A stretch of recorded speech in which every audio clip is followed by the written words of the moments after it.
कश्मीर घाटी में आज बहुत बड़ी एक डेवलपमेंट हुई है। बहुत सारे लोगों को ऐसा लग रहा होगा कि खुर्शीद आलम, पीरज़ादा मंसूर और सैयद बशारत बुखारी का सज्जाद गनी लोन की जम्मू कश्मीर पीपल्स कॉन्फ्रेंस करना आम सी बात है, मामूल की बात है। लोग एक पार्टी छोड़कर दूसरी पार्टी में जाते हैं। बशारत बुखारी पीडीपी में थे, वहाँ से नेशनल कॉन्फ्रेंस में आए और अब उन्होंने Jammu Kashmir people's conference join की है। लेकिन सवाल ये है, मौसम जब जम्मू कश्मीर अपनी पार्टी को ज्वाइन करने का था, जब बड़े से बड़ा कद्दावर लीडर अपना दल छोड़कर अपनी पार्टी में जा रहा था, जब पीपल्स डेमोक्रेटिक पार्टी के कई बड़े नेता जम्मू कश्मीर अपनी पार्टी में चले गए, तो अचानक ये हवा क्यों बदली है? खुर्शीद आलम पीडीपी छोड़कर पीपल्स कॉन्फ्रेंस में क्यों गए हैं? सैयद बशारत बुखारी पार्टी छोड़कर वहां क्यों चले गए? और सबसे ज्यादा इंपॉर्टेंट, पूर्व मुख्यमंत्री और पीडीपी की अध्यक्षा महबूबा मुफ्ती के करीबी माने जाने वाले, एक टाइम में उनके राइट हैंड मैन, एक टाइम में जिनका कद यहां तक पहुंच गया था कि वो जो कहते थे वो यूं माना जाता था कि ये मुख्यमंत्री के आदेश हैं, पीरज़ादा मंसूर, वो भी पीपल्स कॉन्फ्रेंस में क्यों चले गए? क्या घाटी में हवा बदली है?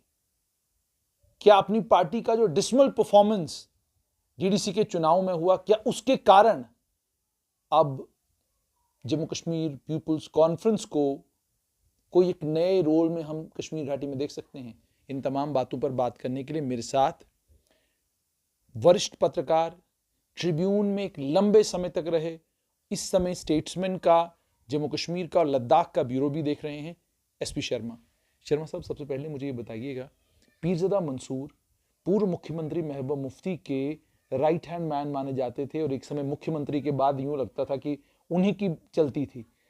उनका पीपल्स कॉन्फ्रेंस में जाना, खुर्शीद आलम का पीपल्स कॉन्फ्रेंस में जाना और बशारत बुखारी का पीडीपी छोड़ के पहले नेशनल कॉन्फ्रेंस में आना और अब पीपल्स कॉन्फ्रेंस में जाना, कैसे देखते हैं आप?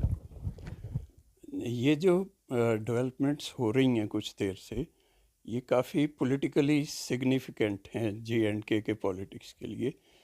तो आप अगर इसे ये रिसेंट जो 3-4 दिन पहले महबूबा का ट्वीट था कि गवर्नमेंट ऑफ इंडिया पीडीपी को ख़त्म करना चाहती है, अगर उससे जोड़ के देखें तो फिर तो ये बहुत बड़ी बात बनती है। अगर ये सब उसी स्टेप की तरफ हो रहा है कि पीडीपी को ख़त्म करने के लिए। आपको पता होगा कि बशारत बुखारी महबूबा के बहुत लॉयल रहे, तो ये भी नाराज़ हुए थे जब महबूबा ने ये अल्ताफ़ बुखारी को एडजस्ट करने के लिए इसे साइड लाइन कर दिया था, इनको और नईम अख्तर को, दोनों को साइड लाइन करके अल्ताफ़ बुखारी को एजुकेशन मिनिस्टर बनाया था। तो तब से ये दोनों नाराज़ चल रहे थे। तो बाकी ये जो है, अब पहले लोग ज्वाइन कर रहे थे ये अपनी पार्टी, मगर अब कुछ देर से देख रहे हैं कि अपनी पार्टी के अल्ताफ़ बुखारी कुछ जो बयान आ रहे हैं उनके कुछ थोड़े बुखलाए हुए हैं। तो ये लगता है कि और आपको याद होगा पहले ये जैसे सजाद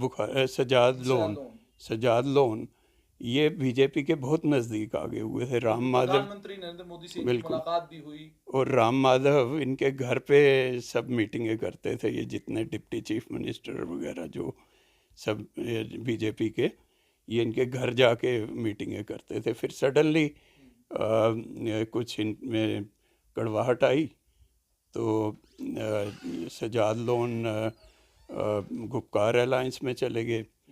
फिर अब सडनली एकदम कोई ख़ास लगता नहीं था रीज़न जो इन्होंने गुपकार अलायंस छोड़ी, और अब फिर वो, और जो इंडिकेशन अभी तक तो कोई क्लियर है नहीं, मगर यही है, लग रहा है कि बीजेपी गवर्नमेंट काफ़ी ऑप्शंस खुले रख रही है J&K में। शर्मा साहब, एक चीज़ आपसे और भी समझना चाहूँगा, जैसे आपने कहा कि बीजेपी एज ए गवर्नमेंट बहुत सारे ऑप्शंस पे नज़र रख रही है, बट मैं ये समझना चाहता हूँ कि जम्मू कश्मीर अपनी पार्टी को, जो कहा जाता है, जो अलग अलग सर्कल्स में बात चल रही है कि हर तरह का समर्थन उनके पास था, उनको पीएसओस दिए गए, उनको फौरन दफ्तर दिए गए, उनको हर तरीके से संरक्षण दिया गया। उसके बाद डीडीसी के जब चुनाव हुए, डीडीसी के चुनाव में जो कहा यह जा रहा है, जो एक्सपेक्टेशंस थी जम्मू कश्मीर अपनी पार्टी से कि वो ऐसा परफॉर्म करेगी, बताया यह जा रहा है कि परफॉर्मेंस वैसा नहीं था। जबकि सज्जाद गनी के लोन का ने दो चीज़ें, सज्जाद गनी लोन की दो बड़ी अचीवमेंट्स हैं। पहली अचीवमेंट तो सज्जाद गनी लोन की ये कि उन्होंने कन्विंस किया नेशनल कॉन्फ्रेंस, पीडीपी और इन तमाम दलों को कि आप आकर डीडीसी के चुनाव लड़िए, और उसके बाद उनका बारामुल्ला में, कुपवाड़ा में और इन बॉर्डर बेल्ट्स में परफॉर्मेंस ज़बरदस्त। क्या आप ये मानेंगे कि कहीं ना कहीं इस परफॉर्मेंस ने और उसके बाद जो चुनाव में नेशनल कॉन्फ्रेंस सब ने पार्टिसिपेट किया और सज्जाद गनी लोन पीएजीडी के प्रवक्ता भी लंबे समय तक रहे, क्या आप इन चीज़ों को जोड़कर देखते हैं या आपको लगता है कि इनका इसके साथ कोई कनेक्शन नहीं है? नहीं नहीं, ये सब इंटरकनेक्टेड है।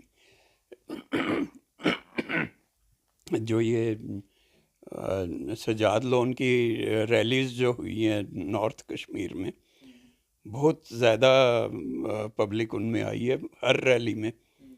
और ये जो है अल्ताफ़ बुखारी, इसकी परफॉर्मेंस को इतनी अच्छी नहीं रही।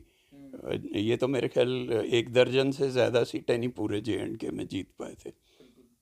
तो मुझे लगता है कि सेंटर इसीलिए ऑप्शंस अपनी बदल रहा है अब, मगर कोई क्लियर इंडिकेशन अभी आनी बाकी है।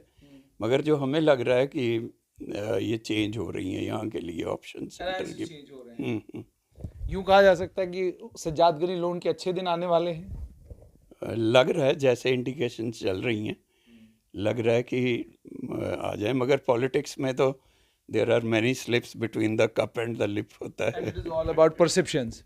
अच्छा शर्मा सर, पूर्व मुख्यमंत्री महबूबा मुफ्ती के पिताजी को अगर देखा जाए तो जम्मू कश्मीर में लोकतांत्रिक ढांचे को मजबूत करने में जो उनका रोल है उसको भुलाया नहीं जा सकता। 1999 में एक विकल्प के तौर पर उन्होंने पीडीपी को क्रिएट किया और एक विकल्प बना भी दिया था जम्मू कश्मीर के लोगों के लिए और ख़ासकर कश्मीर घाटी के लोगों के लिए। क्या समझते हैं, क्या वजह है कि आज वो भी दिन है कि पूर्व मुख्यमंत्री महबूबा मुफ्ती का पासपोर्ट जो है उन्हें नहीं दिया जा रहा, CID उनको क्लियर नहीं कर रही, और ये भी अब साफ हो गया है कि पार्टी आहिस्ता आहिस्ता जो है वो टूटने लगी है। हम उनके प्रवक्ताओं से बात करते हैं, वो गोल गोल अल्फाज में ये कहने की कोशिश करते हैं कि जनाब जाएं तो कहीं और, लेकिन अगर हमें कोई ले ले तो हम चले जाएं, और जाना भी नहीं चाहते हैं। तो क्या आप समझते हैं क्या वजह बनी जिसकी वजह से आज जो है एक विकल्प जो था वो आज लगभग ख़त्म होने की कगार पर है? आप अगर देखें, जब ये बीजेपी के साथ इनकी गवर्नमेंट बनी थी, जो कश्मीर में मूड था, कश्मीर की आम पब्लिक उस फेवर में नहीं थी कि ये, क्योंकि उस वक्त नेशनल कॉन्फ्रेंस और कांग्रेस की तरफ से आउटसाइड सपोर्ट की भी ऑफ़र दी गई थी। तो बाद में जब आप देखिए, जब बीजेपी ने विड्रॉ की सपोर्ट, तो ट्विटर और सोशल मीडिया, आप देखिए फेसबुक पे जो कश्मीर से रिएक्शंस आए हैं महबूबा के ख़िलाफ़, आज तक आ रहे हैं उसके, महबूबा के ट्वीट पे, जो भी ट्वीट करती हैं उस पे कश्मीर से जो रिएक्शंस आते हैं, वो मतलब खुद अपना वहाँ का मूड बताते हैं कि लोग इनके इस फेवर में नहीं थे जो बीजेपी के साथ इन्होंने टाई अप किया। एक तो वो वजह थी, लेकिन कहीं आपको लगता कि वो जो एक रेड लाइन थी, उस रेड लाइन को किसी जगह आपको लगता है, क्योंकि बहुत लंबा अनुभव है आपका, बहुत करीब से आपने मुफ्ती मोहम्मद सैयद को देखा है, बहुत करीब से आपने महबूब मुफ्ती को देखा है, क्या वो रेड लाइन वाकई उन्होंने क्रॉस की है? जो कहा जाता है कि आतंकियों के साथ उन्होंने बातचीत की है, वहीदुर रहमान परा के ज़रिए जो आतंकवादियों को पैसा पहुँचाया जा रहा था, क्या आपको लगता है कि वाकई आपका अपना अनुभव क्या कहता है वो रेड लाइन उन्होंने ब्रीच की है, या आपको लगता है कि ब्रीच नहीं की है, बल्कि जिस तरीके से आम तौर पे बात चलती है कि जी पॉलिटिकल कॉन्स्पायरेसी है, जिस पॉलिटिकल कॉन्स्पायरेसी के तहत उनके साथ ये सब कुछ हो रहा है? ये अभी NIA ने कोर्ट में ये सारे चार्जेस लगाए हैं, अभी तो ये प्रूव होने हैं, वो करेंगे प्रूव, अगर कोर्ट में प्रूव हो जाएंगे तभी पता चल सकता है। और इस पे कुछ कहा नहीं जा सकता, क्योंकि कश्मीर का पॉलिटिक्स आपको पता है कि क्या क्या व्हील्स विद इन व्हील्स रहे हैं वहाँ पे। तो इस वक्त ये कहना कुछ भी इस पे ठीक नहीं रहेगा। तो बहुत सारे, मैं तो उनको कहता हूँ एस्पिरेंट पॉलिटिशियंस, एस्पिरेंट इसलिए क्योंकि नौकरी बदलने का काम तो या तो पत्रकारों का था या प्राइवेट सेक्टर में जो लोग हैं कि आपको अगर एक जगह की नौकरी अच्छी नहीं लगती तो आप वो छोड़ के कहीं और चले जाते। तो एस्पिरेंट पॉलिटिशियंस जो हैं जम्मू कश्मीर के, जो इस वक्त एक दल छोड़ के किसी और दल में हैं या अपनी पार्टी में गए हैं, या जो बेचारे पीडीपी में कहते हैं कि जी कोई और पार्टी हम भी ढूंढ लें, तो क्या आपको लगता है कि एक पॉलिटिकल इंटेलेक्चुअल के तौर पर, एक अच्छे पॉलिटिकल एनालिस्ट के तौर पर क्या राय देंगे आप उनको कि वो भी विकल्प के तौर पर अब जो है पीपल्स कॉन्फ्रेंस को भी देखना शुरू करें या नहीं? ये जो है ये बड़ा अनफॉर्चुनेट है कि लोग वोट करते हैं एक पॉलिटिशियन को एक पार्टी के टिकट पे, फिर बाद में वो दूसरी पार्टियों में चले जाते हैं। ये पहले जम्मू कश्मीर में ये कल्चर नहीं था।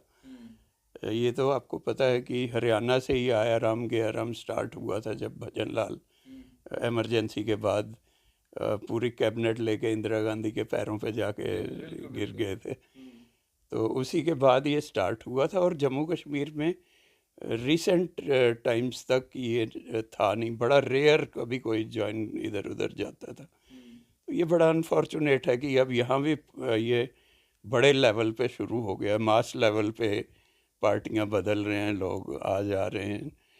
तो ये ऐसे बॉर्डर स्टेट और जो सेंसिटिव है स्टेट, इसमें ये होना नहीं चाहिए था, और ना ही पॉलिटिशियन जो ऊपर बैठे हैं उन्हें इनकरेज नहीं करना चाहिए ये सब।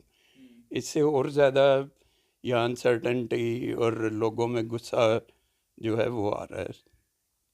बहुत बहुत शुक्रिया। तो ये थे वरिष्ठ पत्रकार एसपी शर्मा, जो साफ तौर पर तो नहीं बल्कि जिस तरीके नपी तुली बात करते हैं, और नपी तुली बात जो इन्होंने की उसमें इन्होंने साफ तौर पर ये कहा है कि एक विकल्प के तौर पर अब आप जम्मू कश्मीर पीपल्स कॉन्फ्रेंस को भी देख सकते हैं। और आज की डेवलपमेंट बहुत सिग्निफिकेंट है कि सैयद बुशारत बुखारी और पीरजादा मंसूर अगर पीपल्स कॉन्फ्रेंस ज्वाइन कर रहे हैं और खुर्शीद आलम भी उनके साथ जाकर पीपल्स कॉन्फ्रेंस में जा रहे हैं, तो साफ तौर पर यह नजर आता है कि सज्जाद गनी लोन का प्रवक्ता बनना, और प्रवक्ता बनने के बाद जिस तरीके से उन्होंने बाकी पूरे people's alliance for Gupkar declaration को तैयार किया कि आप डीडीसी के चुनाव में हिस्सा लें, और डीडीसी के चुनाव में इन तमाम पॉलिटिकल पार्टीज का हिस्सा लेने के बाद एक बड़ा वोट जो है वो नेशनल कॉन्फ्रेंस को मिला। अपनी पार्टी से जो उम्मीद और तवक्का थी कि वो परफॉर्म करेगी, नहीं परफॉर्म कर पाई। पीपल्स कॉन्फ्रेंस ने उसके कंपैरेटिवली जहां उनका वोट बैंक था, कुपवाड़ा में था, बारामुल्ला में था, दोनों जगह पर पीपल्स कॉन्फ्रेंस ने बड़ा जबरदस्त परफॉर्म किया। और उसके बाद जुनैद आजम मट्टू का पीपल्स कॉन्फ्रेंस ज्वाइन करना, और उसके बाद आपने देखा होगा एक और कलाबाजी उनकी हुई। तो ये तमाम जितनी भी डेवलपमेंट्स को अगर आप यके बाद दीगरे देखें तो आपको साफ तौर पर नजर ये आएगा कि कश्मीर घाटी में जो राजनीतिक बदलाव आने लगे हैं, उन राजनीतिक बदलावों में अभी और भी कई खमोपेच बाकी हैं। लेकिन आज की बड़ी खबर यही है कि जम्मू कश्मीर पीपल्स कॉन्फ्रेंस भी अब ट्रेंडिंग हो गई है कश्मीर घाटी में। कल तक अपनी पार्टी थी, अलग अलग दलों के नेता अपनी पार्टी को छोड़कर अपनी पार्टी में जा रहे थे, और अब पीपल्स कॉन्फ्रेंस में जाना शुरू हुए। और एक और बड़ी डेवलपमेंट आप तक पहुंचाए, नेशनल कॉन्फ्रेंस के बड़े नेता और पूर्व मुख्यमंत्री उमर अब्दुल्ला ने भी कहा कि उनकी पार्टी को भी तोड़ने की कोशिश की जा रही है, लेकिन कैडर इंटैक्ट है। डॉक्टर महबूब बेग नेशनल कॉन्फ्रेंस के वरिष्ठ नेता थे, अनंतनाग से आते थे, अब आज पीपल्स डेमोक्रेटिक पार्टी में हैं। डॉक्टर महबूब बेग, माफ कीजिएगा, महबूब बेग की बात करूंगा मैं, उनकी बात करूंगा मैं, वो भी उन्होंने भी पार्टी छोड़ी। उसके अलावा अगर थोड़ा सा और हम आगे चले जाएं तो नेशनल कॉन्फ्रेंस के कई नेताओं ने, हालांकि उन नेताओं का इतना बड़ा कद नहीं था, लेकिन उन्होंने नेशनल कॉन्फ्रेंस छोड़कर अपनी पार्टी ज्वाइन की। आने वाले दिनों में बड़ा इंटरेस्टिंग होगा देखना कि कितने और लोग अब अपनी पार्टियां छोड़कर अपनी पार्टी और पीपल्स कॉन्फ्रेंस में जाएंगे, और क्या आने वाला कल अपनी पार्टी का होगा या पीपल्स कॉन्फ्रेंस का होगा। बहुत इंटरेस्टिंग होगा देखना ये सब।